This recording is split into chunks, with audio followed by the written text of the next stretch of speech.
Welcome back, AP! Oh my god, it has been a minute. I have not seen you guys in forever. It's literally been almost 2 weeks. I think it's Thursday now, and we left last Friday, and then Ida hit, unfortunately, on Saturday, but I just wanted to go ahead and say really quickly, I miss you guys terribly. I'm super excited to get back to work with y'all. I really am looking forward to going back to school and seeing you guys soon. I miss our conversations. I miss our class. I really miss you guys, and I can't wait to get started back up again, okay? So the big thing, though, that we left off talking about in class is we were wrapping up the exploration stuff, right? Now, what's going to end up happening, though, look and check your email because it's going to be very important that you understand what's going on in the next few days when we actually get back to school. Optimistically, that's Monday, but we don't know yet, right? So we're trying to figure that out right now, but let's pretend it is, right? So we were slated to have a test the day y'all came back.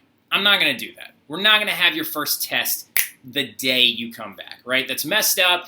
It's been 2 weeks. We need some time to review. So what we're going to do, though, and since I'm doing this, I need y'all to do me the favor of trying to review and trying to get all this, ready. I want you to try your best to come back after studying and going over all that stuff that we've gone over so far, the Renaissance and the Exploration Unit materials, right? I'm going to post all of those prezzies onto the Google Classroom so you can click through them and look over them with your study covers and stuff like that, right? So that will definitely help you when it comes to getting back ready. And then we're going to have a whole day of review. We're going to have a review game that lasts the entire class. We're going to go over a bunch of different questions. We're going to talk about the format of the first test. We're going to go over all those different things, right? So please take a deep breath and know that I'm not going to hit you with a test the first day we come back. But I'm going to outline all that stuff in an email that I'm going to send out that's going to be addressed to not only y'all, but my Western Civ kids and also my honors kids as well, okay? So go ahead and check that, okay? But where we left off in class the other day, we were talking about Pizarro and his conquests in Peru.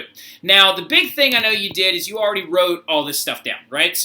But let's take a second to kind of jump back in and review some of the stuff we talked about, right? So we started talking about with exploration, like how Columbus is not the first person to try and find his way to India, right? We talked about how the Portuguese actually got there first. We talked about how the Columbus sets out towards the west. He runs into the Bahamas. He meets the Taino people. He coughs all over them. He kills most of them. His colonists end up killing and, assaulting the ones that are left over. Columbus eventually returns in chains and despair, and he ends up dying thinking that China was right around the corner the whole time, right? And that wasn't right. And so, of course, Magellan is going to circumnavigate everything with that Treaty of Tortillas, apparently. Whoa! Hurricane Katrina! More like Hurricane Tortilla. There you go, right? Or the line of demarcation that was set by Alexander VI to keep Spain and Portugal from fighting each other. We talked about Amerigo Vespucci, who the Americas are named after because he's the first cartographer to realize that they're two continents, not just a couple of islands.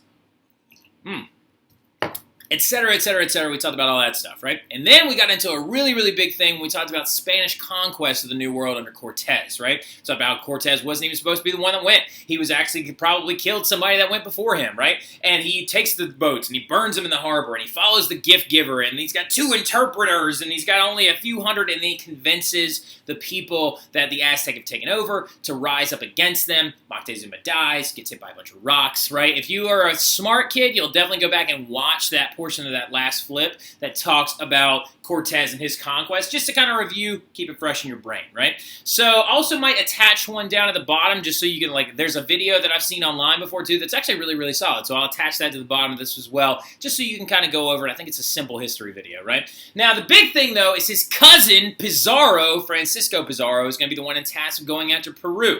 And y'all apparently talked a lot of stuff about the Incas whenever you were with Mr. Wooderson. This right here is Machu Picchu. It's set in the Andes Mountains, right, in the western area of South America. And the Inca are going to live their entire lives in an elevated area with an empire that spanned over 10,000 miles, right? And by the way, just so you know, just for a little quick update thing, this is not the Incan capital city. A lot of people get that wrong. A lot of people are like, oh, the Machu Picchu, isn't that Inca's capital city? No, it's actually not. This is their religious site. This is their main religious city. But ironically enough, their their capital city is actually called Cusco, right? Cusco. Cusco is the name of the capital city of the Inca, and of course everybody knows Cusco because of this movie. Yeah! No! You threw off my groove! I'm sorry, but you've thrown off the Emperor's groove. Sorry! Pull the lever, Kronk. Huh? Why do we even have that lever? A llama? He's supposed to be dead! Yeah, weird. I love Emperor's New Groove. Very underrated film. Now, anyway, but the big thing, though, is that they controlled this entire area, made massive, massive empiric gains without even having a written language, right? And they actually only use this as a number system. These are called quipus, right? And, of course, I know Morgan Godet was like, quipus, right? And the other big thing, though, is they were much similar to the Aztecs, and they never made sophisticated metals, right? They never actually had any access to forgeable metals, and they also didn't have access to large beasts of burden or domesticated animals to prepare them to fend off sicknesses like smallpox, influenza, and the measles, right? The only domesticated animal that the Incas actually had were two of them. One is this guy, the llama, right, which is a cousin of the North American giant camel, and then also they had guinea pigs. They actually domesticated guinea pigs for food. So the unfortunate part about a llama is they can only carry like 60 pounds. They actually can't ride one to actually like go anywhere. Now, this, of course, as well, since they were set in the Andes Mountains, this is how they farmed. It's a system called terracing, whereas the Aztecs made chinampas, which were floating islands. The Incas created terraces, where they would actually literally flatten the mountain out and then plant on this surface and then go up in a stair-step system, and they would plant all over it. And even some Italians did that as well.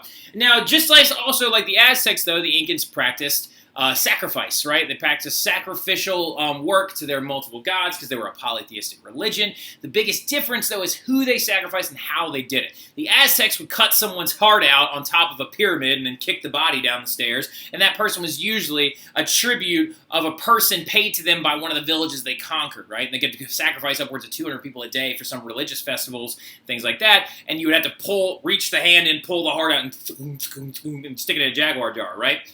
The Incans didn't do that. The Incas sacrificed typically young women, right? Typically young women. Not always, but it was usually children under the age of 15, right? Because it was believed that they, as vessels, were closer to God than it was as an adult, right? So sacrificing children became a very prominent thing in the Incan culture. And it also wasn't a public ritual. It was not something that people came to see and watch. This is actually taking place up in the mountains of the Andes, on the hillsides and the mountaintops of the Andes, where a priest would take the child sacrifice up into the mountains, and they would sometimes give them coca leaves or alcohol to kind of to make them delirious, and then they would either strangle them to death or hit them over the head and kill them. And then the body would apparently be mummified through a system of dehydration, and also due to the fact that the air is so thin in the Andes where they actually took place. And so there's actually whole rooms full of child skulls and stuff like that where the Incas actually sacrificed people. And this guy is going to be the one that shows up to take them over. Now, the thing about it is, though,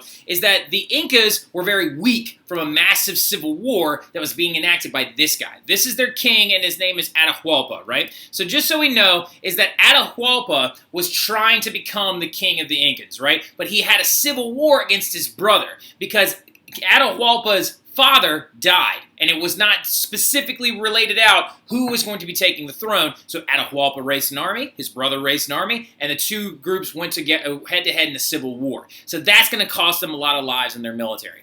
Also, disease is starting to run through them. Smallpox, measles, influenza, things like that is starting to kill off a lot of them. And so the Incans were actually very, very weak. But here's the thing. King Atahualpa still thought to himself, because he is not stupid, he's like, wait a second, I know I just won the Civil War.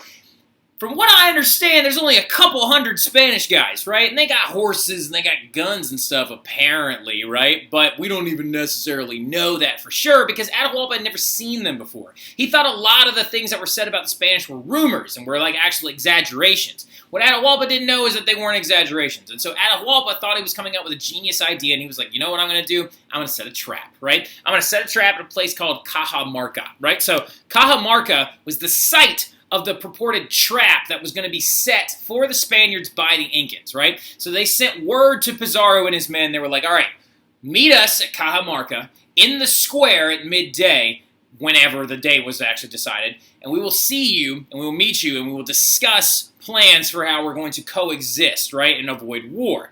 So Pizarro, being the jerk European that he is, decides that he is not going to do this fairly, and he is going to take advantage of Cajamarca and the way it's set up, and he is actually going to spring a trap on Atahualpa. See, Atahualpa didn't know this was coming. So Atahualpa thought, we'll meet them in Cajamarca. It's at a square, so they won't be able to run away, right? And so basically what ended up actually happening is Atahualpa set his own trap on accident. So what ends up going down is Cajamarca is a very, very, as I was said before, is a very, very large square, right? So, and it looked something sort of like this, right? It was a little square that came in, and there was a pathway that came in leading into it. And so Atahualpa and all of his men decided that they were going to enter in through this pathway, and they were going to bring in over 1,000 men because they were just going to overwhelm the Spanish, and they were never going to have a chance. But Pizarro, what he did that Atahualpa was not aware of, was he hid his men all along the edges of the square, inside of buildings, behind trees, behind bushes, and he hid every single soldier that he brought with him. And when Atahualpa entered in, he was not walking in. He was being processed by a massive military. But something we need to understand really quick about this military is the fact that Incan military was very weak by comparison to the Spanish. They had cloth armor. They only had a handful of different weapons. Usually they were made out of wood or stone. One of the most famous Incan weapons is actually this thing right here. I think it's called I never know what it's called. 3-rock throwing weapon. All right, so now it's called like a bolus. Yeah, so this right here is what most Incan warriors actually carried with them. It was literally a device used to like throw and hurl at somebody, made out of rocks and rope. It was not very sophisticated, and as I said before, they were bringing in cloth armor. And a lot of this is due to the fact that the Incans did not know how to forge metals, like bronze or iron, so they actually could not compete against Spanish guns and other weapons. But Atahualpa thought to himself, it's like, it doesn't matter what they have. If I have 1,000 guys and they have a couple hundred, we're going to beat them no matter what, right? So what ended up occurring is Atahualpa processed in on what's known as a litter, because all these Spaniards, or not the Spaniards, the Incans believed that Atahualpa was a god, right? They were like, oh, he's an extension of our god. We believe in a theocratic government. He is our god, and he is the channel and the conduit of which the other gods talk to us, right? And so when he entered in, he was on top of this thing known as a litter. A litter is basically a really, really, really, really big stand that he would come in on, right? Kind of like imagine a stretcher being carried on someone's shoulders, but that's how he came in, on a massive litter. And what ends up happening is a priest walked up to him, spouting off a bunch of stuff about, hey, you must submit to Christ. You must submit to the Lord our God, Jesus Christ. You are no God before us, da-da-da-da-da-da. And this priest was a part of Pizarro's trap, right? And the priest walked out into the square by himself amongst all the other Incans, and he handed a Bible to Atahualpa. Now, wait a minute. Atahualpa is Incan. He doesn't have a written language. He doesn't know what this thing is. He's never seen a book in his life, right? He's only ever communicated through quipus. So he looks at it, and he looks, and he flips the pages around, and he's like, and he throws it, right? So he throws the Bible onto the ground, and the priest is like, that's it!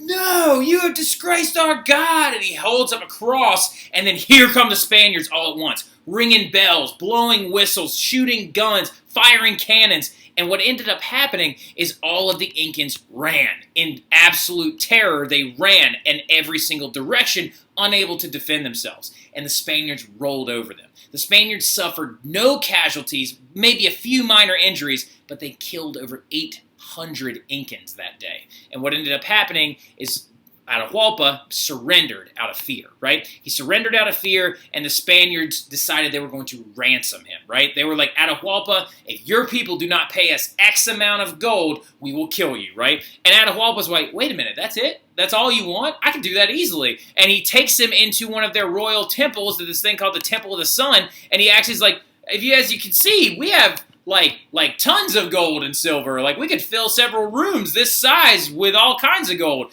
And the Spaniards were like, holy crap. And what ended up happening is the Incas paid that ransom, but then they killed Atahualpa anyway. They actually forced Atahualpa to convert to Christianity, and then they killed Atahualpa using a device known as a garrote, right? G-A-R-O-T-E, and that literally is a device where a leather strap goes through a board of wood and goes around the victim's neck, and they strangled him to death using that item. It's kind of like hanging someone on a chair. And so, like, it's a really, really screwed up system. And then they cremated his body, which was a giant insult to Atahualpa, because in the Incan religion, they believed that your body had to be intact for you to be able to go on to the afterlife, right? So this is a very, very screwed up situation, and it's just yet another example of Spanish conquest using violence against the natives, right? And so what the Spanish are going to do now that they've taken over these other two major empires, because some of you are like, well, what about the Mayas. What about the Mayas? Who took them over? Well, the Mayas were actually gone by this point when the Spanish showed up already. They had abandoned their civilizations and their cities, and they were left kind of just in the middle of, like, for example, Chichen Itza is a very, very good example. It was just literally abandoned as a city. And so once the Spanish conquered the Aztec and the Inca, taking over smaller tribes was going to not be very hard for them at all. So the Spanish decided to then set up a colonial administration, and they pushed further and further into North and South America, and they divided all these colonies up into different things known as viceroyalties. Viceroyalties were provincial states, and a viceroy was appointed to rule over each individual provincial state, right? It's kind of like a governor. Now, the big thing, though, is the Spanish are going to become massively wealthy, insanely wealthy off of this stuff. Not Mansa Musa wealthy, but very wealthy. Because silver and gold is going to be discovered in the Andes Mountains and also in the Aztec or the Mexican Empire by the Spanish. So their main driver for being there was silver and gold mining. Sugar is going to be another major crop that they begin to plant, so much so that the Caribbean becomes known as the Sugar Islands, right? They also ranched livestock. But the big thing about it is silver, gold mining, sugar plantations. All these things require massive labor forces. Who's going to work there then, right? So, well, some of you are probably immediately thinking, like, oh, was this when the Portuguese started bringing massive amounts of slaves into the Caribbean and North and South America? Not yet, okay? What happened instead was this thing known as the Encomienda, right? So the Encomienda is one of the most screwed up things on the entire planet, and if you ever need help understanding it, if you don't get it from this, go ask Mr. Wooderson. He gets it really, really well. And basically what the Encomienda was a really screwed up agreement to force the remaining natives who did not die from malaria, smallpox, or other sicknesses to work for free, right? So the idea was you will work or you will die. And the people are like, well, what are the natives getting in return? The Spanish believed that they were giving them religion in return. We'll give you Christ and you give us your labor for the rest of your life, right? So this is a really screwed up system that was enforced religiously, of course, through the Spanish government, right? They granted colonies the right to force these natives to work until the days that they died, right? So the plan was, right, that basically, on paper, the idea was, and you can jot this down if this helps, the Spanish claimed that apparently, according to the Encomienda system, Spanish settlers would protect, care for, and Christianize the natives, right? And that the Indians would work, the natives would work a portion of their time for Spanish settlers, right? A portion of their day just to actually be a fair trade for this protection and Christianization. But the actual reality that played out was that Spanish settlers forced long hours of labor, did not pay the native workers, failed to protect them, and then took their lands as they died. And the natives are going to die from disease, harsh living conditions, and majorly terrible working conditions. We're talking about children in mines dying here. We're talking about very harsh, awful conditions, making their bodies more susceptible to disease and sickness. The Encomienda ends, though, finally, after clergy and native protests. The abuses continued, though, under a system called repartimentio, right? But the thing about it is, this is very important that you write this down. The Encomienda system, though, is going to lead directly to the death of natives. And what that's going to lead to is their need to be replaced. Because the Spanish are not going to lose out on the money that they could be making in North and South America. So, as the natives died, they then began to replace them with African slaves from West Africa, right? So, as you can see, the Encomienda system leading to the death of more native populations is going to directly lead to the growth of slave society inside of the Americas under Spanish rule, right? And so just so you know also that the Spanish were not the only ones that were actually doing all of these different things.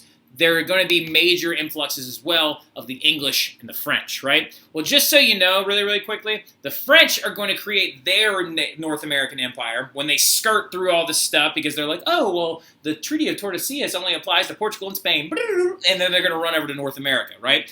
And then they're going to decide to expand their empire through Canada, down the Mississippi River, and into Louisiana. That's why I have this crescent right here, because it's like the crescent city, yeah, yeah. Now, the earliest settlements are going to be in Montreal, Quebec, Louisiana, and islands in the West Indies, right? And the islands in the West Indies particularly are going to be Saint-Domingue, and Saint-Domingue is now the modern-day name for Haiti, all right? So Haiti, Saint-Domingue, was a French sugar plantation island, right? And through Mississippi River, Canada, Louisiana area, was a very, very weak attempt early on to try and create something. Ironically enough, the French are going to end up almost bankrupt because of how terribly the Louisiana colony went for them. It was really, really bad. Like the New Orleans colony originally started in 1718, yeah. When New Orleans colony was originally began in 1718, they were like, oh, we'll grow tobacco here. Turns out tobacco doesn't grow well in Louisiana. So, a lot of other things happened. But another big thing that you need to understand is that French colonies, write this down, grew very, very slowly, right? So, if at all. So, French colonies were made up mostly of young, single men that were coming in to try and fur trap or trade in furs and pelts, right? So they were hunting. And so they would show up in the colonies, hunt for a certain amount of time, and then take their wares back to France and sell them there, right? So French colonies didn't have family setups or dynamics of large growth. Now, this is in the opposite to the English colonies, which expanded along the Atlantic coast. Their earliest settlements were Roanoke in the late 1500s, Jamestown in 1604, Plymouth in 1610, Plymouth, of course, was in Massachusetts, right? You know of the Plymouth colony as the Pilgrims and the Mayflower Complex, blah, blah, blah. Now, you'll learn about all this stuff whenever you get to U.S. history next year. Maryland, as well, is going to be an early English colony that was started for the defense of Catholics, and because Maryland, started by Lord Baltimore, and Pennsylvania is going to be another one that is going to be set up by Quakers coming from England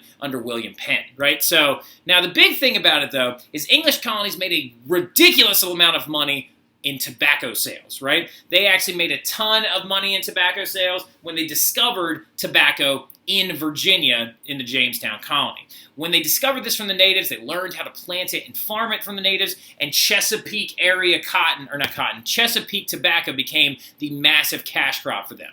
Now, this is just kind of like a little star coming up later, is that you need to understand that in the future, in the 1700s, French and Indian War is going to pop up, 7 Years' War, and all this is because fighting over borders between these colonies. You don't need this fact for your test. You just need to know that down the road, France and England and Spain are going to start having wars over who gets what land in North America.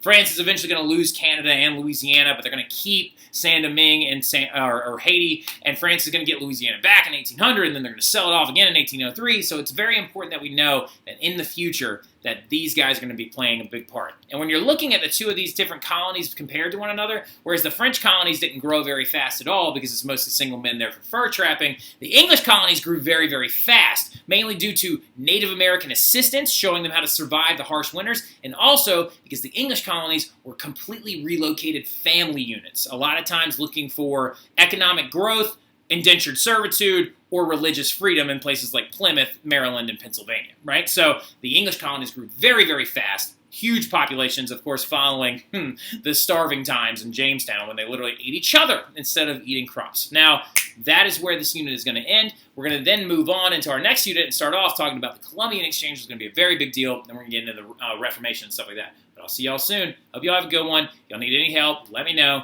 Maybe if you want to start coming in or on our first day back, and we'll go over some different stuff, and I'll quiz you on some different things, you're more than welcome to do that. Just send me an email. Let me know you're coming, all right? Y'all have a good one.